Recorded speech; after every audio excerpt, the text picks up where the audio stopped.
Good afternoon, everybody. Welcome to our fourth and final event here in the Learning Center today. We have 4 tomorrow as well. So we've had 14 total. So we do record everything that happens here, a variety of different topics and events. So we do make those available about 2 weeks after market. So you can watch the recordings, and we'll email that out to you if you registered for an event. So please be sure to be on the lookout for that. So we'll give us about 2 weeks to get that done. My name is Neil McKenzie. I'm the Senior Vice President of Marketing here at Universal. And if it's your first time here, welcome. The good news is you're about an hour from a cocktail if you haven't started already. I know I am. So, and I'm excited about that. But we have a ton to see here. We have a new introduction with Modern that's on floor 3. It's about 185 SKUs.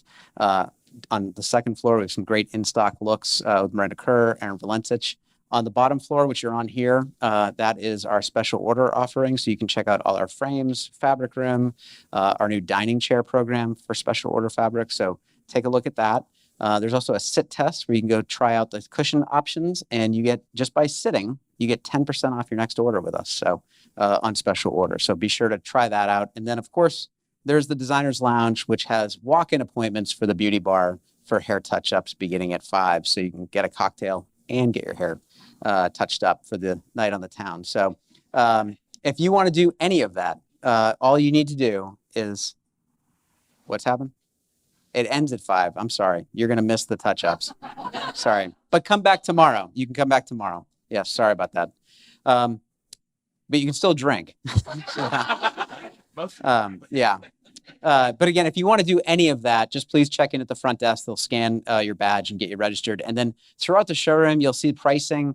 We also have these scanners. You can actually scan them. It'll go into a wish list so you can remember everything that you want to buy from us, which we hope is a lot of things. So I'm going to turn it over to John McClain. We're so excited John back. I think this is the 3rd or 4th time we've had John, and he always draws a crowd. And I think you're going to discover plutonium here in a minute. So you have a big mouth. That's the reason why. So very excited to have John, and thank you all for visiting with us. And thanks, John, for being here. Thank you, Neil. Thank you. All right. And thanks, Universal. And by the way, I'm going to be Madonna today with my little thing, because you're going to see I'm very animated when I talk. You won't hear a thing if I don't move my arms. So this is essential to this. So I assume we're all here because we know everything about pricing our business, and we have no questions about it whatsoever. And all of our models are perfect, and we can get everything in line with how we come up with those prices for clients. Yes, no. Okay. Good. Then I have a purpose for being here. All right. If you don't know who I am, quick synopsis. This is me. I'm an interior designer. I am a business coach as well, and I have online courses that I educate all of you on.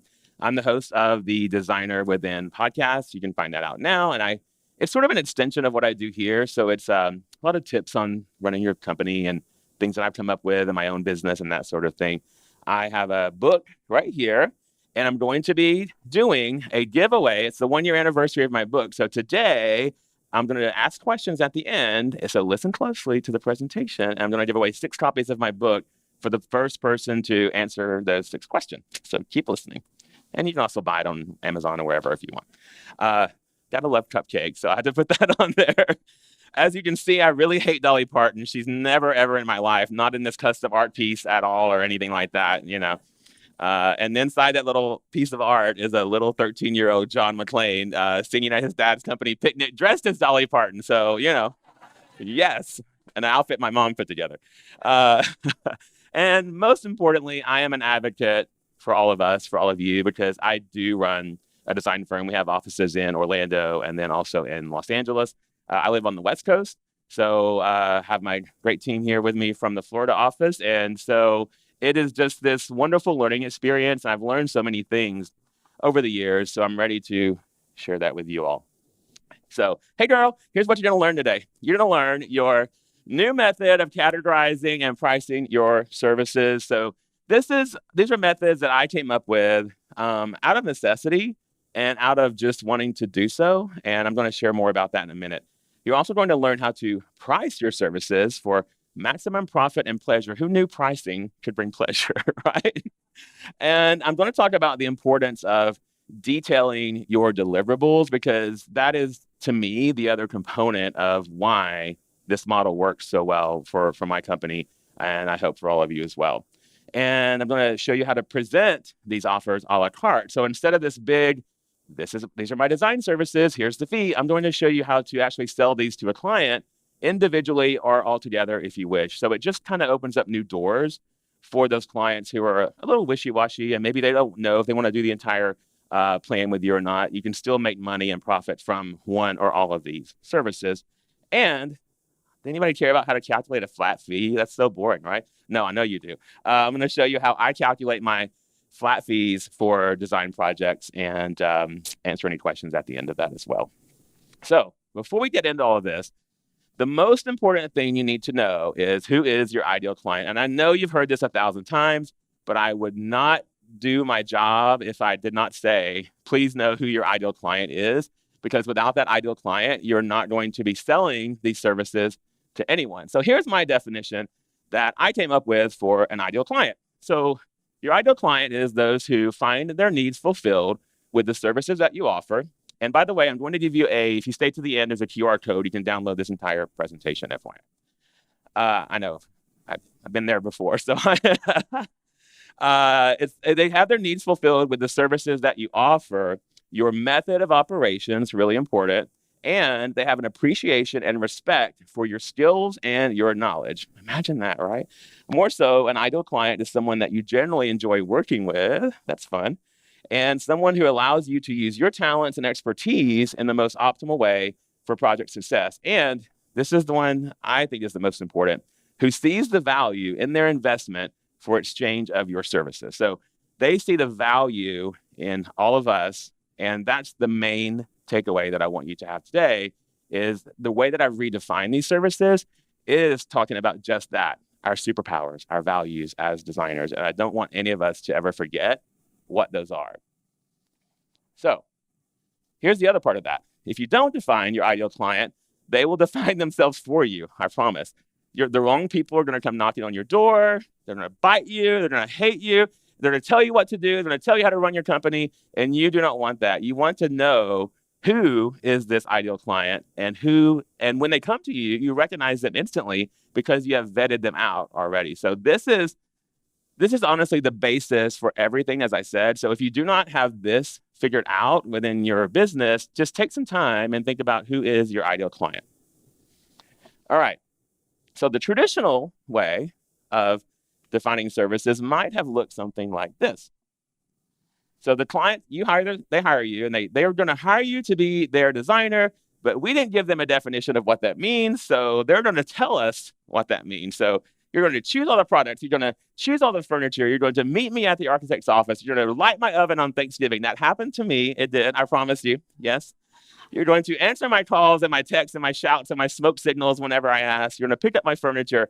You're going to do everything. So if we don't tell them what the deliverables are, they will tell us. So it's very important to be proactive in what we do when we are working with a client, especially one who has never worked with a designer before, and sometimes one that has, because they might have been working with someone who didn't have their stuff together, like all of you are going to have. So we want to tell them to mute it, hush it, shut it up. We're going to tell them how we run our companies, and that is why I wanted to redefine what we do as designers.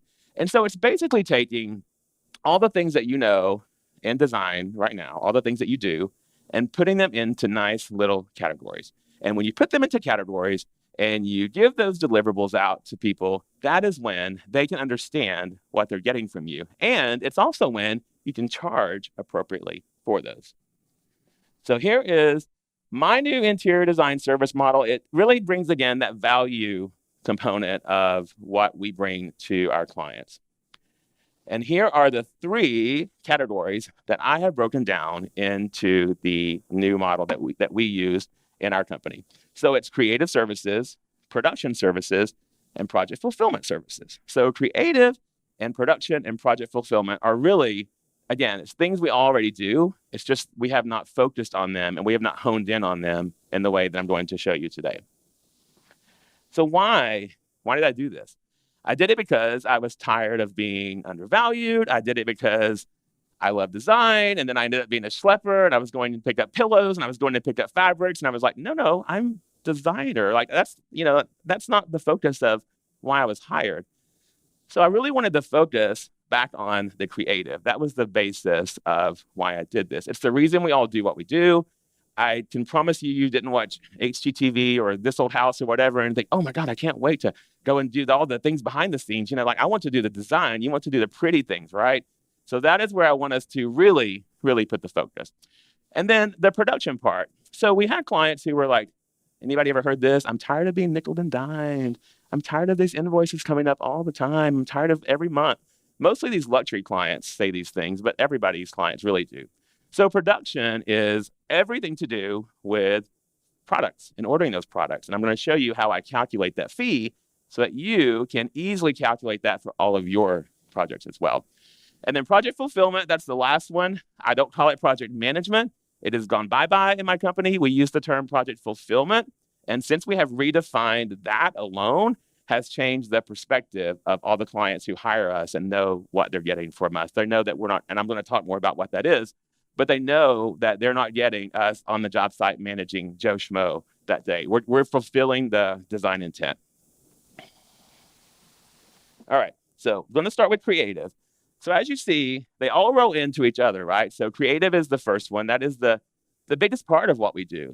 So we have 3 phases to our process. I have an 18-step process that we use within my company and when I teach to my students. But the first phase is the onboarding phase, the sort of implementation of everything. And then the second phase is when we actually do the dirty work. That's when the design happens. That's when you're measuring. That's when you're coming up with all the specifications.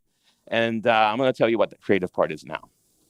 So this is the definition of creative officially, as I came up with it.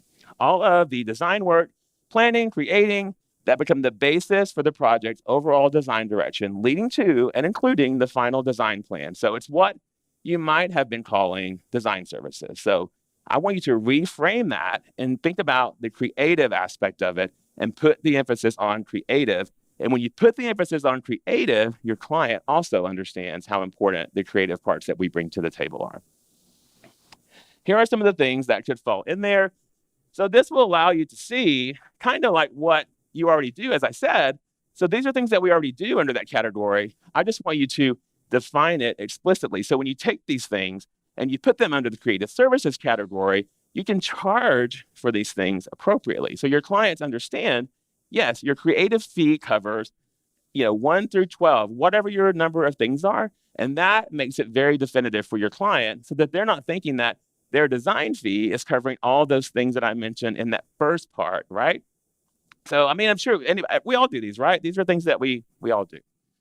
So it's just about reclassifying. Second one is production. So production is this, the logistical management of all products in a project. Very easy. So it's ordering the products, all those things. Here's the exact definition. It is not the profit you make from the actual project. And I say, i.e. the artist formerly known as markup, because I hate the word markup. Markup to me, back to that deliverables things, markup to me says, we're going to charge you a markup and we're not going to tell you what it's for. And so they make up their own ideas. They think that we're just eating bonbons, in our offices and charging them a markup for no reason. So if we take the term markup out and label it as something else and we reclassify it, procurement services, production services, whatever, it gives them a different perspective on what we do. And then I'm going to show you in a moment, there's an entire list of deliverables that come with that too. So I suggest to get the term markup out of your brain because it just sounds negative to me when it comes to clients. So here is what some of the things you could include in production services. So again, things we already probably do. Does everyone here purchase products for clients, or does anyone just do design only? Okay. So it's product procurement, product tracking, quality control, warehouse communication, and managing returns. And then also, this is important to me, access to your trusted quality vendors, access to the people that you know do a good job. Now, here are some alternative things that you could add in there, and then I'm going to share with you what I include in mine specifically. So you could include the actual shipping costs. You could include the actual freight costs. You could include the delivery costs local, right? You could include the product inspections, the local warehousing. You could include the delivery to and inside the client's home, and even assembly of those things inside the client's home. So by organizing these together as a percentage, it actually allows us to invoice the client as the products are approved, and they're not getting an invoice later for the rest of those shipping costs, the rest of those freight costs, the tariff costs, all those things. We know because of our data, I'm going to talk about data in a minute. We know because of our data that we have a number, a solid number in place that we can use to plug in on every single invoice for them. So here's what I include. I include all warehouse fees, all shipping and freight, all product procurement activities. So any ordering of those things, tracking those things, checking on the dings, all the stuff like that, as a total percentage added onto every product order. And I'll go back to that.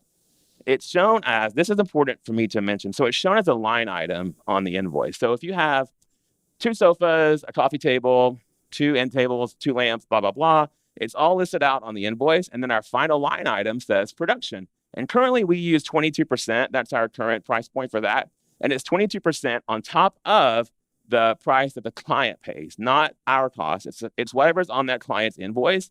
We add that percentage onto that, and then that becomes the production fee. So then, because I've looked at my data, I've looked at the past cost of warehousing and receiving and putting things together and checking on things and all of those things, I know for a fact that that covers me for that. Yours might vary. It just depends. You want to look at your historical data with that. But for me, it definitely works out to a nice number.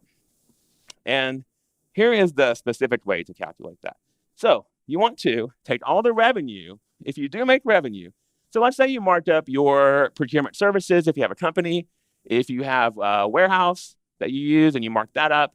And again, I know the word markup is not good, but in this case, it actually works because the client's not hearing it.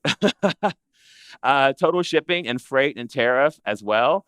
And then total local delivery revenue from movers and couriers. So if you take that and you add a percentage on top of that and then invoice that to the client, that revenue is what you use in that category. And that's your total production revenue.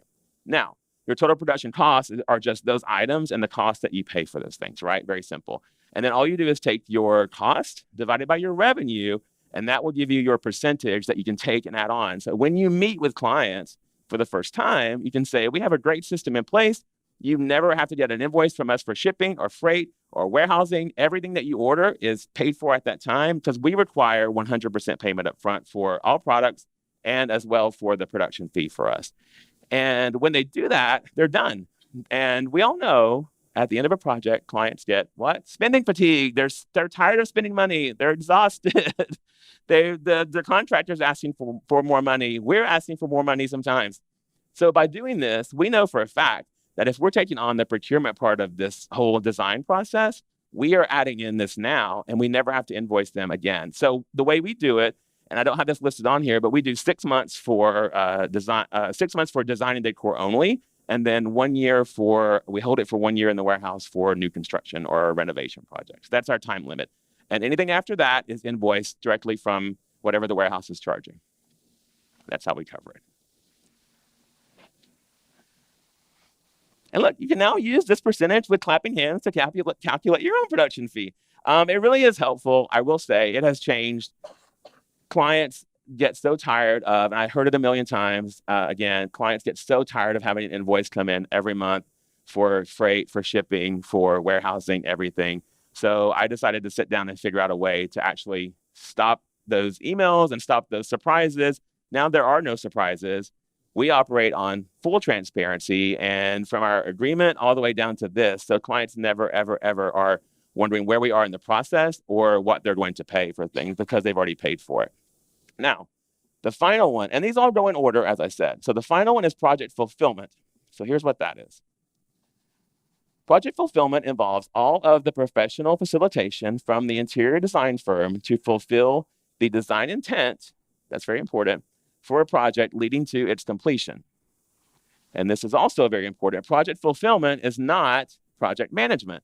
So we don't, for our firm, and what I teach in my courses and my students is that we don't bring in the contractor and filter that through our company. We just don't. It's become it was way too complicated. The lines were blurred. So now we require that the client signs with the contractor or the builder or the GC or whomever directly, right? And by doing that, I realized that we're not managing anything. I'm not responsible if the tile guy shows up. I'm not responsible if something is there late. We're responsible for making sure that the design that we designed comes into play.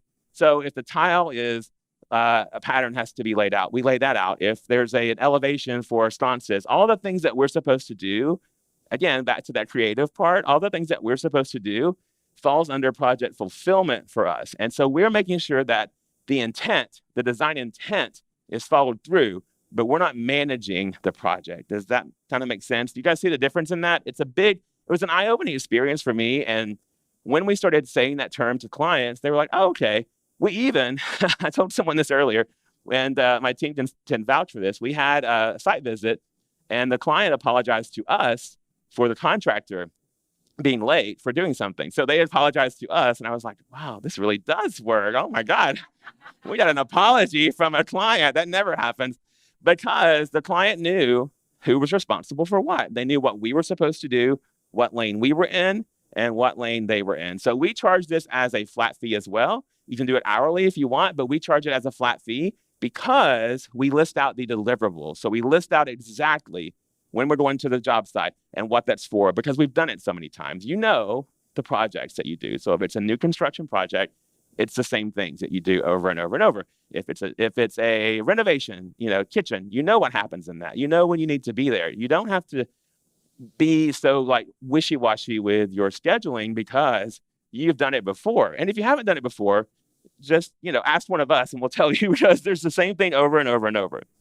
And so there was just no reason for me to not come up with a flat fee for project fulfillment, because it was so easy to do so. And if you sit down again and do that, I think you'll see a lot of similarities. So here's what we include under project fulfillment services. So it's communication with any tradespeople or others associated with fulfilling the design intent for the design plans. Specified site visits, as I said, to ensure that the design plan is being fulfilled. There are some non-negotiables that we do. So one of ours is, again, back to the tile. If we give a tile pattern, we have to be there on the day that the tile is laid out, for instance. That's just one of our many things that we have as a site visit. So we set these milestone dates at the beginning of the project, and we use Asana, and everything's listed in there, literally everything. So order the sample, return the sample, deliver the sample, all the things are in there for us to do so that there's never a question about something being lost. And it just, by having these specified site visits, it keeps us on the same page with the GC. It keeps us on the same page with the client. They're not wondering, hey, are they showing up this week? Are they not showing up this day? We give them and of course it varies, of course, but we try our best to stay on track with that and make sure that we do that. It includes workroom visits, contractor and or tradesperson emails and phone calls. So that happens all the time. We don't like giving our cell phones out to clients, but we do give them out to tradespeople and to any vendors that we work with. Client meetings to review project progress, specified time for delivery and installation into the home of all items, and basically the entire magazine ready look, all the things it takes to get the house ready for what they see on our websites and any things that we've done published. That's what we do. So this takes everything from all the way to the end. And once again, they're paying a flat fee for this. So for us, when we move into that production phase, they're paying that percentage of production on top of the product, and they're paying the first payment for their project fulfillment. So they pay it then, and then 30 days later, they pay the other half of that. So the project starts, the construction starts, the renovation starts, we start ordering, then they pay us the first 50% of that, and then 30 days later is the rest of that fee. So none of that goes too long. So that is the gist of those things. But to get those things done, there's a few things that you have to do. So deliverables. I talked about that earlier. Why deliver? And I put this on here because who doesn't want their movers to look like this, right? I mean, that's pretty good. So it sets you up for clarity, transparency, and honesty. Had to wake you guys up. So by showing these deliverables and letting them know exactly what they're getting. Again, I value transparency. I value honesty. I'm transparent probably too much, but I got burned in the beginning of my career before I started doing design as a professional endeavor. And I learned that the key to making that never happen again was clarity and transparency and honesty.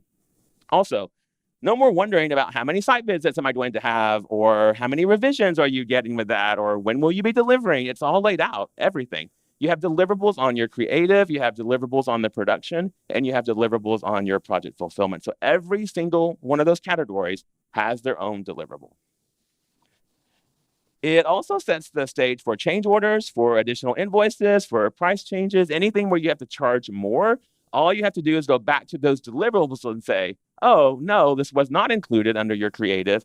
We weren't adding an addition onto your house. That wasn't in the scope of work.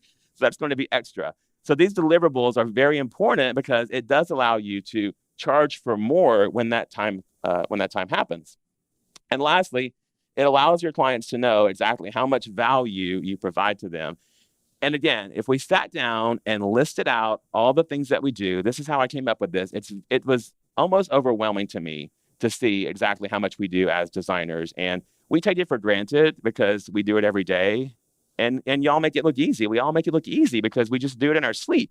But if we list those things out and we show people what we do and don't feel like you're bragging, don't feel like you're over communicating. I said yesterday, it's kind of like a Broadway show where they perform every night, but it's the same, same information. You're giving out the same information, but you need to tell everyone that. I don't care if you know that they know it or you think that they know it. Tell them anyway, because it bears repeating all the things that we do. So this is kind of how we do our deliverables. Again, you'll get the download to this, but this one page is all of the deliverables that they get with that. And then as they decide to choose creative, project fulfillment, or production, they can choose those a la carte if they want. Because you know why? We've charged enough for creative that I don't have to worry about if they move forward with any product ordering. Because I'm valuing my creativity and I'm charging accordingly for that value, right? So a client who comes in and they're like, oh, we have to get this project done in 6 weeks. And you're like, well, normally it takes me, 12 weeks to do that, but I guess I could do it. You're compromising. You're compromising what you love to do, and you're compromising the final output. So I put my foot down and I follow my time frame. I follow my schedule. And by showing them what they get for that, they can see, exactly laid out. So they have creative here, production, project fulfillment here, and then I have the percentage for production there. So that's very clearly for them. And for our full service design, I show them that this is included in all of their full service designs. So it's sort of a requirement if we do full service. But if someone wants to come in and work with us and only have us specify things for them, and they think that they can order it, and they think that they can go out and do all of those things, then they pay us for the creative and they try to move on. 99% of them come back because they don't know what to do, but which is wonderful. But they understand, by doing this, they understand, and I want you to understand the importance of being a creative and putting that emphasis on really, again, what your superpowers really, really are. So all you have to do this, I wanted to show you one more thing, scope of work. So our scope of work is super duper duper important for every project that we do. And it starts at the consultation, and then we do a written scope of work. But it's basically a detailed description of all the tasks within all the spaces that are expected to be addressed during an interior design project. Very easy. So you can tell, here's how we do ours. So we do it by room or by space or by area.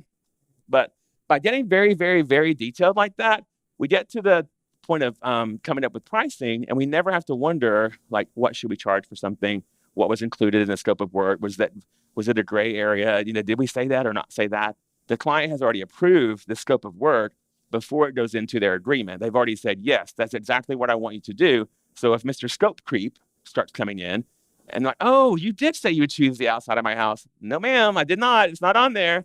So it's very good to be detailed with this, not only for, clarification and honesty and transparency, but for pricing as well. So I wanted to show you just the importance of having those deliverables. All right. Flat fee pricing model. This is part of that as well. And of course, the flat fee pricing model presents your services as a total package price while providing specific deliverables for each service package. Sounds nice and easy and simple, right? So easy. So here's how I want to show you first the kind of the methods that I see happening and people using, and I'll show you the one that I like at the end. Square foot method, of course, is just coming up with a square foot price for the project. That's kind of like pulling a bird out of the air as it's flying, right? That's so hard to do. The second one is the percentage of the total project cost. So whatever that project costs, you come up with a percentage to calculate that. And the third one is the hourly to flat fee. I'm going to tell you what that is because that is actually my favorite one. And it's not rocket science, I'll tell you that. But back to that value thing, before we talk about specifics of that, I want to talk about what you bring to the table, again, just to reinforce and remind you and to pat yourself on the back and be proud of what you do. I want you to remember the value that you truly, truly bring. You have your talent, you have your work experience, you have your business knowledge, you have your life experience, past jobs that you've had. It doesn't even matter if you didn't work in design before. I didn't either. And I realized that I had these skills that were transferring from one job to the other. Your care, that's good, right? Your concern and your general humanity, right? Those are things we don't even think about those because we do them every day because we're what? People pleasers. I know. And by the way, people pleasing isn't negative if you have guidelines around it. FYI, that's a whole other topic of conversation. Secondly, your value is not based on how much you charge, but it's actually based on how much you provide to the clients. I always say selling is serving, and I never, ever, ever feel embarrassed about talking about a price with a client. I'm never embarrassed about telling them what our fees are, or if there's something that's going to cost more. I'm never embarrassed because I'm serving that client and I'm giving them our skills and I'm giving them our knowledge and our experience. And how much money are you saving them from bad things happening, right? How many times have we saved a client from going down a rabbit hole of negative things happening, and we saved them money from that? And we do it so easily, and we don't tell ourselves, again, how good we are at that. You're good at it. And lastly, your team, your trades, or your A team. So when you are lowering your price, you're devaluing all the people that you work with. You're kind of taking money out of the people that you care about, including yourself. So when you lower your price, or when you decide to charge less for something because you're afraid of you get price paralysis and you're afraid of presenting that price, you are devaluing what you bring to that client, and you're devaluing all of the people that you bring. And you tell the client, these are my best people, but yet you've lowered the price and you've devalued them instantly. That's not fair. And then lastly, your own investments. This is very simple, but very true. Your own investments in your company are valuable, your office, any equipment that you have, software that you use. These are all things that add into the value of what you bring. So never, ever, ever forget your value. That's really important. All right, back to this little daddy here. Okay. Oh, what? Know your data. Oh my gosh, know your data, know your data, know your data. I had to put that in there because I really wanted you to know your data. It is hard, I know, to sit down and do that review of the project and how much did it cost for shipping and how much did it cost for all the things, but you have to do it. And if you're and everyone says, well, John, what if I'm a new designer and I've never had that type of project? Well, you create a fake project and you go through the system of doing that project. So if you have if you've never done a 10,000 square foot house, you create a 10,000 square foot house in your head and you come up with all the things that it takes to make the house come to life. And you put those together and figure out go through the entire process and figure out how much time it took you to choose that sofa, choose that rug, redesign that kitchen, come up with the CAD plans for this. And that will get you there because no one is better than themselves for doing this. We all have to do this. I do it every single month and at the end of every single project as well. So here are the keys that I do for knowing your data. Track your time for all service categories. So for your creative time, for your project fulfillment time, and your production time, you have to track your time. And I know y'all hate it. I know you do. And just because you do a flat fee, it does not exempt you from tracking your time. Do we still track our time when we do flat fees? Yes. And she just grumbled when I said that. Because it gives me something to go back on, and it gives you something to reflect back on to see if what you charged on project A is going to be the same that you need to charge for project B, right? It's super important. Track your freight and shipping. That goes without saying, but I spoke to a designer. I think that she had been in the industry for 10 years and she had no clue what her shipping charges were. And she wasn't even passing. I don't think we're passing them on to our client. And I said, so who's paying them? And she, I guess we're charging enough on our markup to cover that. And I said, no, I doubt it. I doubt that you are.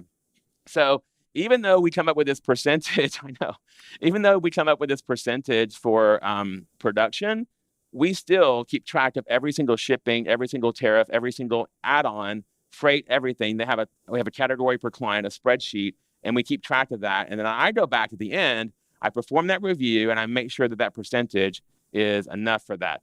Track your warehouse fees. Does everyone use an external warehouse to handle? Yeah, so that's gone up, right? The prices have really, and sometimes they don't do such a good job either. That's a whole other topic too. But track your warehouse fees, because that's really, again, it's part of that production fee that I want you to remember to kind of keep on top of your mind. So as those invoices are coming in, you've already invoiced a client for it. You already have their money for that, right? That was under the production. So you have their money for the shipping, the warehouse, and everything. You want to bring that invoice and put that into a category to track those expenses. So at the end of the project, you can make sure that that covered that. Track the untrackable. What that means to me is we were doing a lot of phone calls, a lot of text, a lot of to vendors, I mean, a lot of emails, all the things. And I was like, gosh, how much time are we spending every day? That 5 minutes here, 3 minutes there, 10 minutes here, whatever. So now at the end of every day, again, they're going to grumble too, but I have them keep track of all of the emails and things that they did that day, not as an individual thing, but generally speaking. So you're going to remember if you talk to a builder on, that morning. You're going to remember if you talk to a client that day. You put that in that end of day report, and you say, okay, about 15 minutes today I spent dealing with those type of things, those untrackable things that we just, again, we kind of brushed by the wayside because we think that, oh, it doesn't matter, it's only 5 minutes. Well, 5 minutes, into an hour turns into a lot of money that you're throwing away. To do that, I recommend time blocking. Everyone heard about time blocking, so it's great. You can time block your day. As far as the day of the week, you can have like Finance Friday or Marketing Monday or whatever. Or you can do, I love doing that because I know that my mind is focused on those tasks for those days. Or you can take your day and kind of break it up into blocks where it's like, I'm going to work on this Smith project from 9 to 12 and come up for air for 30 minutes and check email and then go right back into another project. But what your day looks like so that you're not putting out fires everywhere. And I tell my team, and it's hard to do, I understand sometimes, but it's hard to not answer the phone. It's hard to not answer an email, or we use Slack, for instance. And I know that's hard as well to not respond right away. But by time blocking your day, you know that your day is set to work on that specific project's goal for that time frame. And then you try your best not to be interrupted for that. So time blocking really does work. It at least gets your mind in line for that. All right. My recommendations for determining your flat fee pricing. First, as I said, categorize your services under those categories. So there's one here that I haven't talked about yet. I'm going to hit on in a minute. So there's creative services that project fulfillment services, and then administration services. So administration is kind of my catch-all. It's an hourly. We do not charge flat fee for that because it doesn't happen all the time. But let's say we have to spend a lot of time returning something, and it went a lot longer than we expected to do that for a client. So, or the client says, oh, can you do X, Y, and Z? And it's some little simple task, but it needs to be charged. That falls under administration for me. And that's that sort of catch-all in my contract that covers all those little ancillary things that pop up all the time that you're like, oh gosh, that took 30 minutes. I feel bad for charging, $275 an hour. So should I just charge, $75 an hour for that? It goes a little bit easier for the client. And secondly, you have to come up with a definition of what those are. So as I said before, on that one page that I showed you, I had a definition for creative, what that included. I had a definition for the deliverables for production and a definition for project fulfillment. So your definition might be different than mine slightly, but you should have a definition of what those mean. And then you can always come back to that, and your client is never wondering what those definitions are.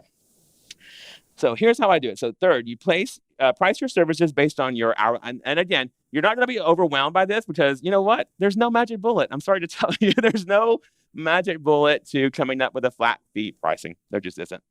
I base it on the time it takes us to work hourly, but I do not report that hourly calculation back to our client. It's only internal. So I price our services on your hourly rate and the time it will take you to complete each phase. Then multiply that total by 1.2 because we always undervalue and we underestimate what it takes us to do those things. So multiply that by 1.2, and then that is where I come up with the flat fee for us. So the ranges that I see in general for creative are 5,000 to unlimited. We've had everything from 5,000 to 100,000. It just depends. But you need to come up. I recommend you come up with a project minimum as well. So what is the minimum amount that you will take on for a project? That way you're not even worried about turning away a person if they have a small project, because your minimum is clearly stated. We put hours on our website, so there's nothing to wonder about that. Project fulfillment, again, it kind of ranges based upon what you're doing, but $500 to unlimited. And then administration services, $25 to $100 per hour. That's that catch-all category that I talked about. So here's the calculation of that as well, so you can kind of see it. But so if you have your data and you understand how long it does take you to do these things, it's very, very simple to come up with your flat fee for doing those things. You're not having to wonder how long it takes you to choose a sofa again, or choose a rug, or all those things, because you've already predetermined what those are. So again, you take the hours based upon the scope of work. Again, we're back to that scope of work. So we know scope of work has 5 things for the living room, 6 things for the kids' room, 4 things for the primary, whatever. And all those things have a time frame allotted to them. And that's where the total price comes in. And then I always multiply it by 1.2 again, because that really gets me to where those if, ands, or but areas that maybe I've taken a little bit longer here, a little bit longer there. And then the same thing for project fulfillment. I always find typically that the project fulfillment is about 30% of the creative services rate. That's kind of how it tends to rank. So whatever we come up with for our creative services, our project fulfillment, or what you're now calling project management, change that term, is around 30% of that. So I know this isn't a magic bullet to coming up with a flat fee, but it really is the only tried and true way. I have tried everything under the sun. I have done every calculation. I have looked at everything. But I did want to tell you one other option is that you could do is you could charge a flat fee for your creative. And if you're not fully set, because creative you have control over, right? Creative is the design. Creative you can do in your office. You're in control of that. Sometimes the project fulfillment does skew a little differently. So if you're a little apprehensive in the beginning, you can still charge hourly for your project fulfillment, but you're charging flat fee for your creative, and you still have those stipulations in place for that. So what I did, because it was taking a lot of time for me to do this, I came up with a designer calculator. And so for me, it really it took all the worry out of that. So you sit down once and you put in all the time that it takes you to choose all those things, to redesign this room, to add wainscoting to this hallway, all the things. And that is the behind the scenes of the calculator. And then you go in with your scope of work for your client's project. And that is where you put in 1 sofa, 1 redesign here, blah, blah, blah, blah, blah.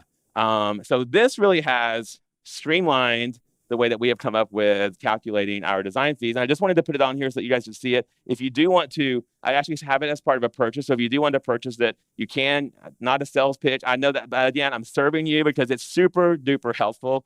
And it really does cut down on the time it takes to do that. So, because if you have that data in there once, the setup of it is so easy. So you're setting up that designer calculator once with all the time that it takes you, and you never have to go back and adjust that unless that time takes longer down the road. So you put in the hours ahead of time, then you take your scope of work, plug it in, and it calculates, again, it calculates all this. So it calculates your creative, your project fulfillment, you can put in your sales tax, you can put in your delivery fees, all those things, and then it gives you a total. And then also with this, there is an estimator for your products as well. So you can come up with an estimation for your clients for how much they will spend on products. But the big thing I wanted to tell you guys today before I leave is this. So I told you that I had online courses, and I'm not a salesy person, but I'm so excited about this. And this is the first day that I have actually launched this particular course. So I talked to students in my past course who were sort of lost as far as like how long it would take or where to go or how long to do something. So I came up with this plan, which is my Design Success Academy. I'm actually debuting it today. I've talked to a few people around market already, but this is the actual debut. I wanted to wait until I was here today. But essentially, this is what this is. It's a 6-week roadmap to organize, advertise, and profitize your design business. And I am a boutique design firm. We're successful, but we're boutique, and I want to keep it that way. I like it that way. And I figured to myself, if I'm this way, there's lots of other designers who also want to stay a little small to medium categories. So I came up with this Design Success Academy. It's a 6-week program, and everything is in there. There's the first week, which is be the leader. The second week, which is talking about your team and your trades and your vendors. The third week, which is your team. The tech that you need. The fourth week, which is deeper into how to price your services and also more service options to offer clients as well. Because if a client doesn't come to you, they come to you and they say, yeah, I really can't afford, or I don't have the funds for your high-end service.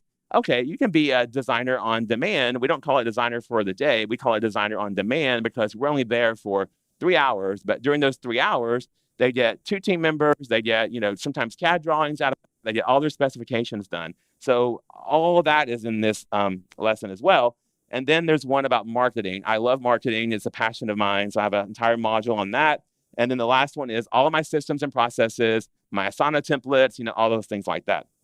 So again, I'm debuting this today, and I wanted to debut it because I wanted to offer it as a beta program because I really need your help to make it perfect.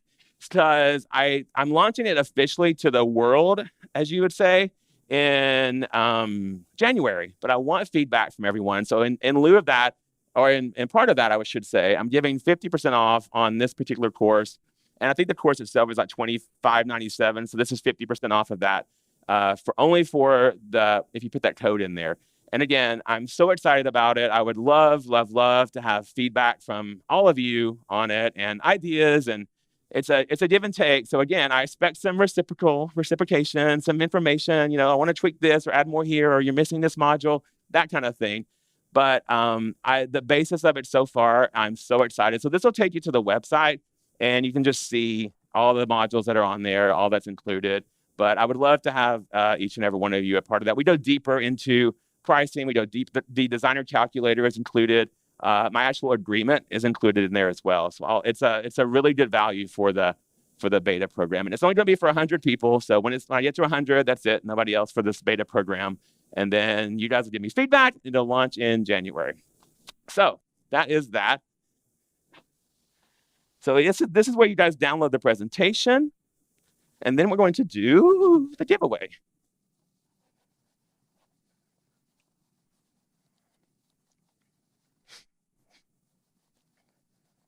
Let me pull up my questions, and then we'll do Q&A as well.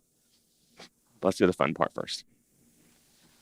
So this is the book, and this is what you win. I have 6 of these. So first, what are the 3 parts of the new service model? Yes, you got it.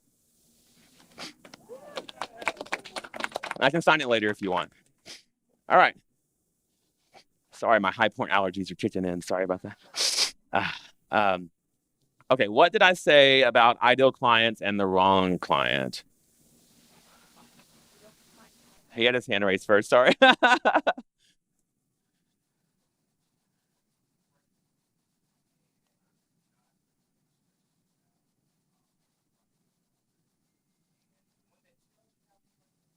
Very good. Yes. And who values you. Yes, exactly. Heather, can you give him one of those, please? Thank you. Okay, great. Next one. What was one of the reasons that we present deliverables to our client? Why do we give them these deliverables? Okay.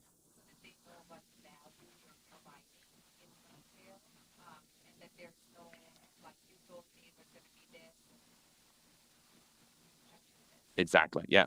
Yeah. That was one of the many reasons. Yep. All right. What is one of the values that we bring to our clients? A value that we bring as a designer. I saw you first. What's that? Oh, care. Yes. I thought you said hair. I was like, yeah.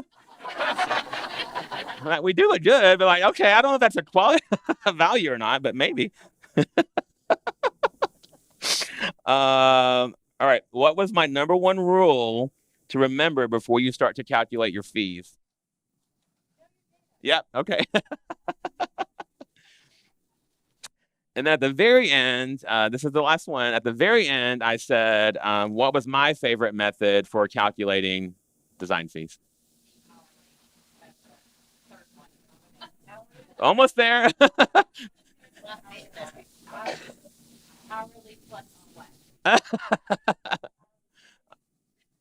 Something like that. I saw you next with the pink on. Yeah. Yes, but specifically what? Like it was called something. What was it called? Oh gosh. I know, I know. I'm like, oh no, I can't. The hands. Okay, put your hands down and put them back up fast, and I'll see who.